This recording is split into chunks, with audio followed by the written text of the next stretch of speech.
नमस्कार, स्वागत है आपका। खबरें भी तक देख रहे हैं आप। मैं आपके साथ मुमताज खान। मैं हाजिर हूं इस वक्त अपनी बेहद खास पेशकश लेकर आपके दरमियान, जिसका नाम है खबर की तह तक। अपने इस कार्यक्रम के जरिए हमारा मकसद है हर ओसा हम खबर की तह तक पहुंचते हैं, हम जो सीधे आम आदमी के सरोकार से जुड़ी होती है, और इसमें हमारी मदद करते हैं हमारे ब्यूरो हेड्स, हमारे तमाम अहम साथी। तो चलिए रुक करते हैं आज के खास कार्यक्रम की, और सबसे पहले आपको बड़ा अपडेट दे रहे हैं। चंडीगढ़ में मुख्यमंत्री मनोहर लाल आज बैठक करेंगे। एजुकेशन डिपार्टमेंट के साथ सुबह 11 बजे मुख्यमंत्री की बैठक होगी। चंडीगढ़ स्थित हरियाणा निवास में यह बैठक होगी और बैठक में एजुकेशन डिपार्टमेंट के तमाम अधिकारी मौजूद रहेंगे। इसके अलावा मुख्यमंत्री मनोहर लाल आज शाम 4 बजे तीर्थ यात्रा को लेकर भी बैठक करेंगे। बड़ा अपडेट दे रहे हैं आपको मुख्यमंत्री मनोहर लाल की बैठक के हवाले से। चंडीगढ़ में आज अहम बैठक करेंगे मुख्यमंत्री मनोहर लाल। एजुकेशन डिपार्टमेंट के साथ सुबह 11 बजे मुख्यमंत्री की यह बैठक होगी। अब से थोड़ी ही देर बाद हरियाणा निवास में मुख्यमंत्री ये बैठक करने वाले। कई अहम मुद्दों पर चर्चा होगी आज इस बैठक में, और कई अहम फैसले भी लिए जा सकते हैं। इसके अलावा आज शाम 4 बजे मुख्यमंत्री तीर्थ यात्रा को लेकर भी बैठक करेंगे। अहम अपडेट दे रहे हैं आपको। एजुकेशन डिपार्टमेंट के साथ आज 11 बजे मुख्यमंत्री की बैठक है।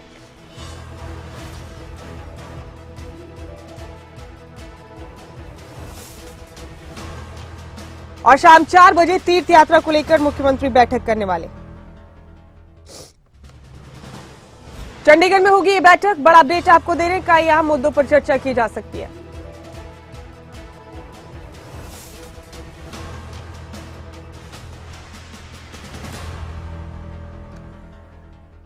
और आइए अपने आज तमाम साथियों का तारुफ कराते हैं आपसे। हमारे साथ उत्तराखंड से हमारे ब्यूरो हेड राव शफात अली जुड़ चुके हैं। राव शफात, बहुत स्वागत है आपका। प्रदीप ठाकुर शिमला से हमारे ब्यूरो चीफ हमारे साथ जुड़ चुके हैं। प्रदीप, आपका भी बहुत बहुत स्वागत है। अनिल मोर हमारे पॉलिटिकल एडिटर हमारे साथ जुड़ चुके हैं। अनिल, आपका भी बहुत स्वागत है। और हमारे स्टेट हेड जितेंद्र चौधरी भी हमारे साथ बने हुए। जितेंद्र, आपका भी बहुत स्वागत है। जितेंद्र, पहली खबर हमने मुख्यमंत्री की बैठक के हवाले से अपने दर्शकों तक पहुंचाई है। 11 बजे एजुकेशन डिपार्टमेंट के तमाम आला अधिकारियों के साथ मुख्यमंत्री की बैठक होगी। शाम 4 बजे भी उनकी एक बैठक है। जान सकते हैं एजुकेशन डिपार्टमेंट के साथ ये बैठक क्यों इतनी अहम है, कौन से अहम मुद्दों पर चर्चा की जा सकती है? अनिल, जितेंद्र।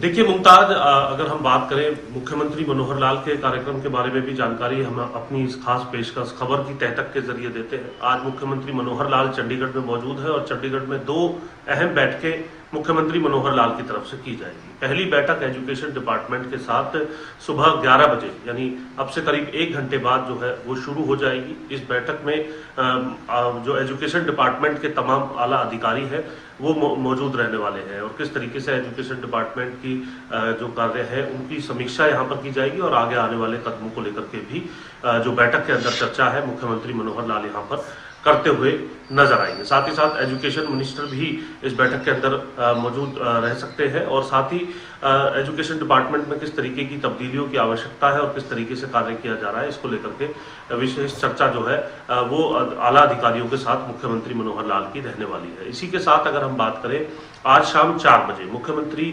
तीर्थ जो योजना है तीर्थ पर भेजने के लिए बुजुर्ग लोगों को एक योजना जो है चलाई गई थी, और इसको लेकर के मुमताज आपको याद होगा कि दिल्ली और हरियाणा के मुख्यमंत्री के बीच जो है ट्विटर वॉर भी शुरू हुई थी। मध्य प्रदेश की तरफ से भी शिवराज चौहान की तरफ से इस पर प्रतिक्रिया जो है वो देखने के लिए मिली थी। आज इस अहम योजना को लेकर के भी मुख्यमंत्री मनोहर लाल की तरफ से समीक्षा की जाएगी, और आगे आने वाले समय में किस तरीके से जो तीर्थ स्थल है वहां भेजने को लेकर के जो कार्यक्रम है वो रहने वाले हैं, अभी तक किस तरीके से कार्यक्रम रहे हैं, ये इसको लेकर के भी मुख्यमंत्री मनोहर लाल की ये समीक्षा आज शाम 4 बजे रहने वाली है। तो ये 2 अहम बैठकें हैं, और साथ ही जनता के लिए खबरें अभी तक के माध्यम से जो है जानना चाहते हैं कि आज मुख्यमंत्री मनोहर लाल कहाँ हैं और क्या उनका कार्यक्रम रहने वाला है, उनके लिए ये जानकारी भी है कि मुख्यमंत्री मनोहर लाल चंडीगढ़ के अंदर मौजूद है, और इन 2 बैठकों के अंदर वो मुख्य तौर से आज जो चर्चा है, अहम चर्चा है, वो करने वाले हैं। जी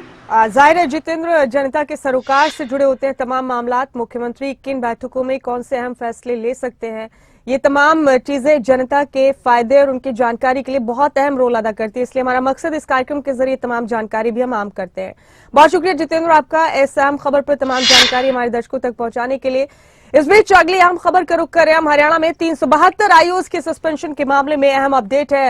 हरियाणा के गृह मंत्री अनिल विज ने इस मामले को लेकर बड़ा बयान दिया है। अनिल विज ने रिपोर्ट में गड़बड़ी होने के संकेत दिए हैं। उन्होंने कहा कि दोनों में से एक रिपोर्ट झूठी है, इसकी जांच करवाई जाएगी और जिम्मेदारी तय की जाएगी। ये एक बड़ा अपराध है। ये बड़ा अपडेट दे रहे आपको हरियाणा के गृह मंत्री अनिल विज के हवाले से। उन्हें जो जांच रिपोर्ट सौंपी गई है, उन्होंने उनमें दोनों में से एक रिपोर्ट को झूठा और गलत बताया और इस पर काफी सख्त नजर आए। सुनते हैं गृह मंत्री ने क्या कहा। कल मेरे दफ्तर में उसका रिप्लाई आ गया था और उसमें डिपार्टमेंट ने अब ये कहा है कि 1 साल से ज़्यादा पेंडिंग जिन आईओएस के पास केसेस थे उनकी संख्या जैसा पहले बताया गया था 372 नहीं है, 99 है, 99 है। तो मैंने कहा है कि दोनों में से एक रिपोर्ट झूठी है। यहाँ तो पहले वाली झूठी है, यहाँ ये झूठी है और किसी न किसी ने सरकार को मिसलीड करने की कोशिश की है। तो मैंने होम सेक्रेटरी को कहा है कि आप इसकी जांच कराएं, रिस्पॉन्सिबिलिटी तय करें और उसके खिलाफ कार्रवाई करें। और ये बहुत बड़ा अपराध है कि सरकार को मिसलीड आप कर रहे हो, अगर झूठे आंकड़े दे रहे हो। 2 में से एक रिपोर्ट तो झूठी है, ये तो निश्चित है। इस खबर पर हम रुख करेंगे हमारे पॉलिटिकल एडिटर अनिल मूर्का। अनिल, बेहद सख्त नजर आ रहे हैं गृह मंत्री इस मामले को लेकर। दोनों में से एक रिपोर्ट को साफ तौर पर उन्होंने झूठा कहा है। ये भी कहा है कि जिम्मेदारी तय होगी। ये एक बड़ा जुर्म है। पूरी खबर की तय तक कैसे पहुंचेंगे अनिल?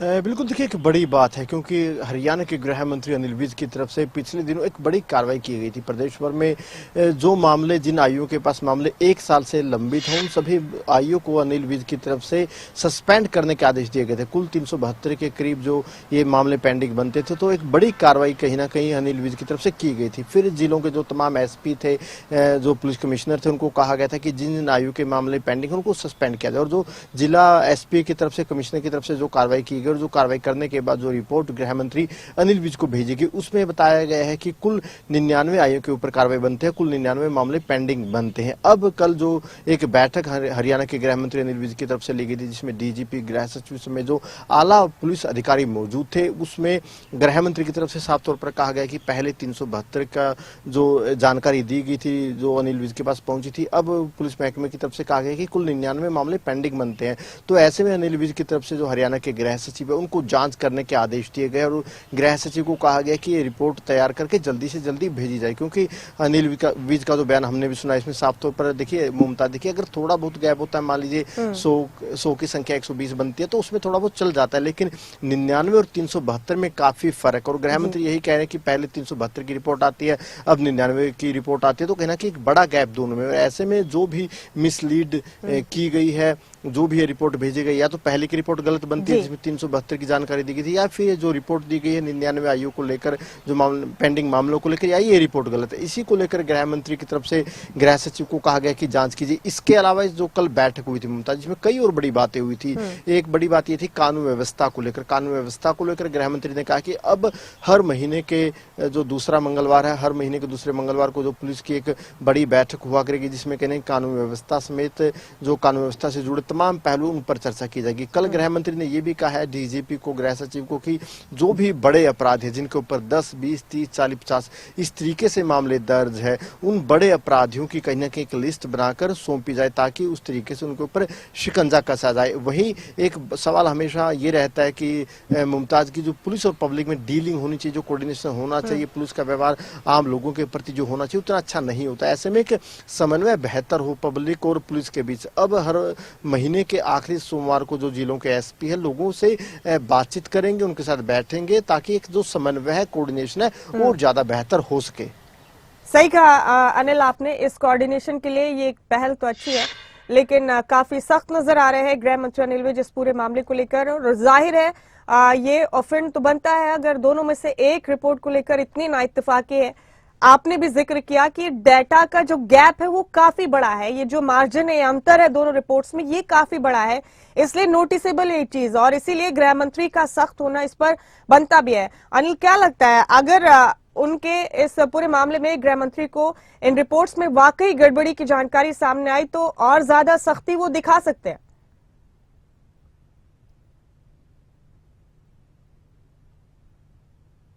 देखिए, बिल्कुल जो गृह मंत्री अनिल विज की तरफ से कहा गया था कि 1 साल से मामले जिन जिन आईओ के पास पेंडिंग है, कुल 372 जो पेंडिंग मामले बताए गए थे, उन आईओ को सस्पेंड किया था। एक बड़ा आदेश गृह मंत्री अनिल विज की तरफ से दिया गया था। तमाम जिलों में कहीं ना कहीं पुलिस में खलबली एक तरीके से मच गई थी, क्योंकि बड़ी संख्या बनती है, 372 एक बड़ा आंकड़ा हो जाता है। और अब कल जो बैठक थी, कल जो आंकड़े अनिल विज के पास जो पहले रिपोर्ट भेजी गई थी, जो दूसरी बार, उसमें कहा गया था कि कुल 99 आईओ थे, उनके ऊपर पुलिस विभाग की तरफ से कार्रवाई कर दी गई है। लेकिन गृह मंत्री इस कार्रवाई से बिल्कुल भी नाखुश है, और गृह मंत्री की तरफ से साफ तौर पर डीजीपी को, गृह सचिव को कह दिया गया था कि जो पहले की रिपोर्ट उसमें 372 है, इस रिपोर्ट में कुल 99 आईओ को लेकर आप जानकारी दे रहे हैं। तो कहीं ना कहीं अनिल विज का साफ तौर पर कहना कि या तो पहले की कार्रवाई गलत थी, या जो रिपोर्ट थी वो गलत थी, या ये रिपोर्ट गलत थी। और इतना जरूर है कि गृह मंत्री अनिल विज जो भी अधिकारी इस मामले में कहीं ना कहीं गलत साबित होगा, किसी भी दोषी अधिकारी को बख्शने के मूड में नहीं है, क्योंकि देखिए बड़ा गैप है दोनों ही आंकड़ों में, 372 और 99 बड़ा। और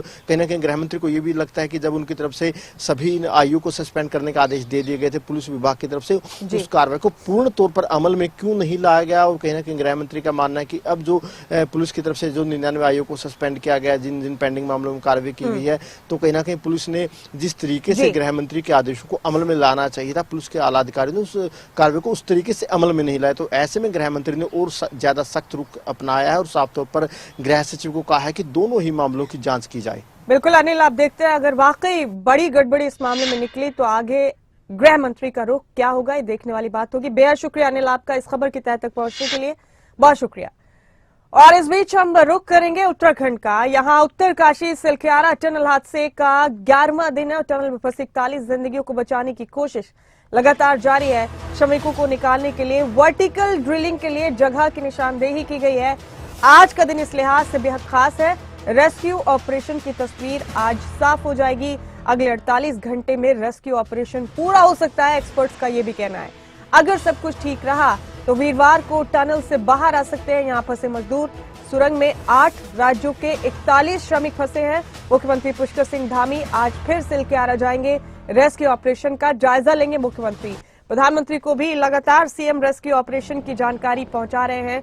टनल में फंसे श्रमिकों को बचाना राज्य सरकार की पहली प्राथमिकता है, ये कहना है मुख्यमंत्री पुष्कर सिंह धामी का।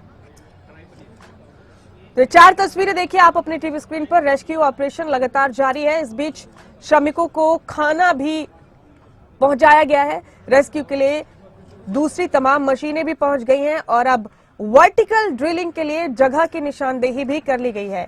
इस लिहाज से अगले 48 घंटे बहुत अहम माने जा रहे हैं।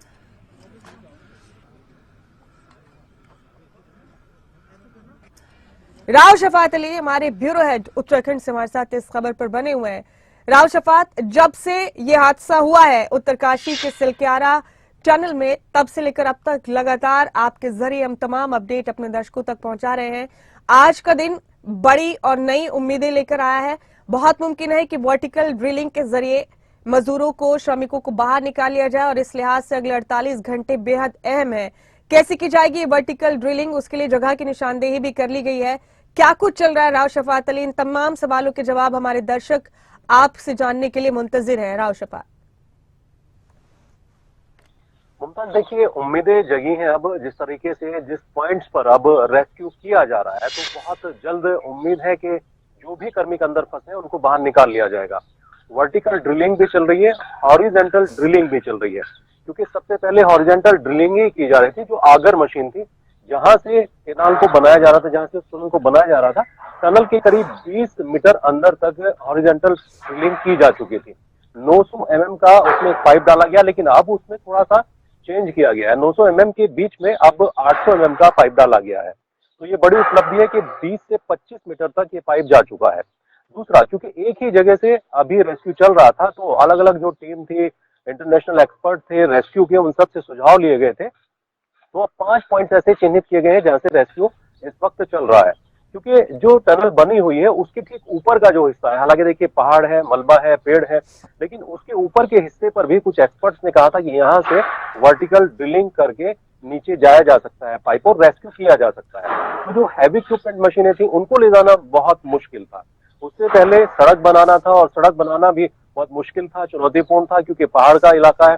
तो बीआरओ ने बहुत तेजी के साथ दोनों तरफ की ओर सड़क बनाई। तीसरा, बड़कोट की ओर से भी चिन्हित किया गया है कि इधर से भी रेस्क्यू किया जा सकता है, यानी 5.5 टीमें अलग अलग जगह से रेस्क्यू में जुटी हैं। और क्योंकि मशीनें बहुत हैवी थी, उनको रोड से ले जाना बहुत मुश्किल था, एयर से ले जाना बहुत मुश्किल था, हवाई मार्ग से, तो बड़ी मुश्किल से उनको वहां पहुंचाया गया। अब मशीनें अपना काम कर रही हैं और राहत वाली खबर यह है कि जो एक पाइप डाला गया था जिसकी मोटाई 6 इंच थी, उससे ये समझिए कि वो इस वक्त लाइफ लाइन बना हुआ है। उससे खाना भिजवाया गया, लिक्विड खाना था, मेडिसिन भिजवाई गई और जो भी जरूरत का सामान था वो उसी पाइप के जरिए भिजवाया गया। एक वॉकी टॉकी भिजवाया गया, उन कार्मिकों से बात हो रही है। कल की तस्वीरें सभी ने देखी कि कार्मिकों का जो वीडियो आया था बाहर, उसमें सभी कार्मिक पूरी तरह से ठीक थे। हालांकि कुछ हेल्थ इश्यूज थे, लेकिन उनको मेडिसिन अंदर भिजवाई गई थी। ये तमाम उपलब्धि अभी तक की है। लेकिन देखिए, क्योंकि बहुत लंबा वक्त बीत चुका था, लोग डर रहे थे कि कहीं ऐसा ना हो कि अंदर जो 41 लोग फंसे हुए हैं, पहले तो 40 का जिक्र था, लेकिन बाद में पता चला कि कार्मिक 41 हैं। तो लोग दुआ कर रहे थे कि किसी भी हाल में ये कार्मिक बाहर आए। और धीरे धीरे जैसे जैसे रेस्क्यू बढ़ रहा था, दिक्कतें आ रही थी, चुनौती आ रही थी, मशीन ने काम करना बीच में बंद कर दिया था, तो उससे उम्मीदें टूट गई थी। लेकिन अब एक बार फिर से उम्मीदें नहीं टूटी। सही कहा आपने राव शफात। इस बीच एक और अपडेट है हमारे पास, फिर आपका रुख करेंगे। अपने दर्शकों को बता दें कि उत्तराखंड के मुख्यमंत्री पुष्कर सिंह धामी ने राज्य की सड़कों को गड्ढा मुक्त करने के लिए 30 नवंबर की डेडलाइन तय की है। अगर 30 नवंबर तक सड़कें गड्ढा मुक्त नहीं हुई तो जिम्मेदार अफसरान को निलंबित किया जाएगा। सीएम धामी के इस फरमान से रोड निर्माण से जुड़े पीडब्ल्यूडी के अफसरों और कर्मचारियों में हड़कंप मचा है। बता दें कि सड़कों के अधूरे काम को देखते हुए सीएम धामी ने पीडब्ल्यूडी के अधिकारियों के साथ बैठक की और बैठक के दौरान मुख्यमंत्री ने अधिकारियों को 30 नवंबर तक का अल्टीमेटम देते हुए कहा कि अगर इस वक्त समय सीमा तक सड़कें गड्ढा मुक्त नहीं हुई तो अधिकारियों पर सख्त कार्रवाई की जाएगी। ये एक अहम अपडेट है उत्तराखंड के हवाले से। और इस बीच आपको ये भी बता दें कि मुख्यमंत्री प्रधानमंत्री को भी रेस्क्यू ऑपरेशन जो सिलक्यारा में चलाया जा रहा है उसके अपडेट लगातार पहुंचा रहे हैं। राव शफात हमारे साथ बने हुए हमारे ब्यूरो हेड। राव शफात, ये भी एक खबर है उत्तराखंड से जो सामने आई है, 30 नवंबर की डेडलाइन मुख्यमंत्री की तरफ से दी गई है सड़कों को गड्ढा मुक्त करने के लिए। काफी सख्त नजर आ रहे हैं सीएम इस पर। मुमताज, देखिए, इन्वेस्टर समिट का आयोजन होना है, बहुत ज्यादा वक्त नहीं बचा है। 8 और 9 दिसंबर को इन्वेस्टर समिट होनी है और उससे पहले पहले ये टारगेट रखा गया था कि 30 नवंबर तक उत्तराखंड की जितनी भी सड़कें हैं वो गड्ढा मुक्त कर दी जाए। लेकिन हालात बहुत बेहतर नजर नहीं आते हैं। आदेश दिए गए थे, निर्देश दिए गए थे, लेकिन अभी भी जब सड़कों पर चलते हैं तो कुछ जगह तो देखिए गड्ढा मुक्त हो गई है और कुछ जगह अभी भी बड़े बड़े गड्ढे हैं। जनता की शिकायत है कि सरकार ने जो निर्देश दिए थे उस पर विभागों ने काम नहीं किया है। मुख्यमंत्री के पास ये शिकायतें पहुंची, मुख्यमंत्री सख्त नाराज दिखाई दिए। समीक्षा बैठक में पीडब्ल्यूडी को और दूसरी जो निर्माणाधीन एजेंसियां हैं सरकार की, उनको सख्त आदेश दिए हैं कि 30 नवंबर तक उत्तराखंड की जितनी भी सड़कें हैं वो गड्ढा मुक्त हो जानी चाहिए। लेकिन आप अंदाजा लगाइए कि आज डेट क्या हो चुकी है। क्या इतने वक्त में ये विभाग तमाम प्रदेश की सड़कों को गड्ढा मुक्त कर पाएंगे? ये सबसे बड़ा सवाल उठता है। और सबसे बड़ी बात है कि जो निर्माण सामग्री वहां डाली जाएगी किस तरह की वो होगी। 7 से 8 दिन के भीतर भीतर प्रदेश में गड्ढे को मुक्त करने के लिए जो विभाग काम करेंगे उसकी क्वालिटी क्या होगी, ये सवाल उठता है। लेकिन फिर भी मुख्यमंत्री पुष्कर सिंह धामी समय समय पर समीक्षा बैठक करते रहे।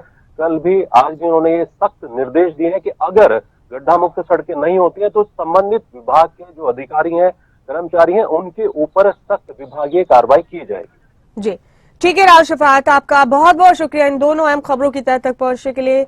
बहुत शुक्रिया आपका। यहाँ रुक करेंगे हिमाचल प्रदेश का वेतन विसंगति को लेकर उग्र हो गए एचआरटीसी के कंडक्टर। शिमला से दे रहे हैं आपको बड़ी खबर, आज से काले बिल्ले लगाकर विरोध करेंगे एचआरटीसी के कंडक्टर। 5 दिसंबर तक का अल्टीमेटम दिया गया है इनकी तरफ से। वेतन विसंगति अगर दूर नहीं हुई तो 6 दिसंबर को प्रदेश व्यापी हड़ताल करेंगे। पहले दिवाली के चलते 20 नवंबर तक अपने इस आंदोलन को टाल दिया था एचआरटीसी कंडक्टर्स ने। प्रदीप ठाकुर शिमला से हमारे ब्यूरो हेड इस खबर पर बने हुए। प्रदीप, एचआरटीसी कंडक्टर काफी जारहाना हो गए, आक्रामक हो गए हैं। 5 दिसंबर तक का अल्टीमेटम इनकी तरफ से दिया गया है।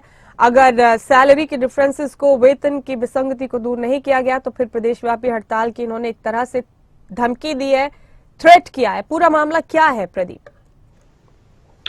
बिल्कुल, देखिए, जो हिमाचल पथ परिवहन निगम में कंडक्टर हैं यानी परिचालक हैं, वो लंबे समय से अपनी वेतन विसंगति की मांग को दूर कर मांग को लेकर जो है वो लगातार अपनी बात कह रहे हैं और उस वेतन विसंगति को दूर करने की इनकी तरफ से मांग की जा रही है। लेकिन काफी वक्त हो गया है, सरकार को भी 1 साल का वक्त अब होने को है, लेकिन अभी तक इनकी वेतन विसंगति दूर नहीं हुई है। और इसका तर्क ये था कि जब विधानसभा चुनाव में कांग्रेस के लीडर्स गए थे तो उस वक्त ये वायदा किया गया था कि जब हम चुनाव जीतकर आएंगे तो आपकी वेतन विसंगति को दूर किया जाएगा। तो ऐसे में ये आस लेकर बैठे थे, लेकिन अभी तक इनकी मांग पूरी नहीं हुई है। पहले भी इन्होंने आंदोलन का एक बार ऐलान किया था, लेकिन उस दौरान दिवाली आ गई और फिर इन्होंने 20 नवंबर तक अपने आंदोलन को टाल दिया था। लेकिन अभी भी कुछ बात नहीं बनी है और फिर इन्होंने अब फैसला किया है कि 5 दिसंबर तक हम काले बिले लगाएंगे और फिर भी वेतन विसंगति को लेकर कोई बात नहीं हुई, कोई आश्वासन, कोई बैठक जो है इनकी मांगों को लेकर या फाइल इस तरह की मूव नहीं हुई, तो उस स्थिति में 6 दिसंबर को प्रदेश व्यापी हड़ताल की जाएगी, यानी उस दिन आंदोलन जो है पूरे प्रदेश में होगा। तो अब इनकी तरफ से ऐलान कर दिया गया है और अभी जो HRTC के परिचालक हैं वो काले बिले लगाकर काम करते हैं, लेकिन इसके साथ साथ आगे जो रणनीति है 6 दिसंबर को जिस तरह से बड़ा आंदोलन करना है उसको लेकर भी तैयारियां भी से शुरू कर दी हैं। तो अब देखना ये होगा कि सरकार की तरफ से इनकी मांगों को लेकर कोई फैसला लिया जाता है, इनको वार्ता के लिए बुलाया जाता है या फिर इनका आंदोलन हो जाना है, ये अब देखने वाली बात है। जी ठीक है प्रदीप, आपका बहुत शुक्रिया इस खबर की तह तक पहुंचने के लिए, बहुत बहुत शुक्रिया आपका। यहाँ रुक करेंगे अब हम पंजाब का। पंजाब में दिव्यांगों को आम आदमी पार्टी की सरकार ने बड़ा तोहफा दिया है। दिव्यांगों को नेशनल हाईवेज पर अब टोल टैक्स नहीं देना होगा। नेशनल हाईवे पर टोल में 100% की छूट मिलेगी दिव्यांगों को। स्पेशल फास्टैग के लिए उन्हें अप्लाई करना होगा। सामाजिक सुरक्षा, महिला एवं बाल विकास मंत्री डॉक्टर बलजीत कौर ने यह ऐलान किया।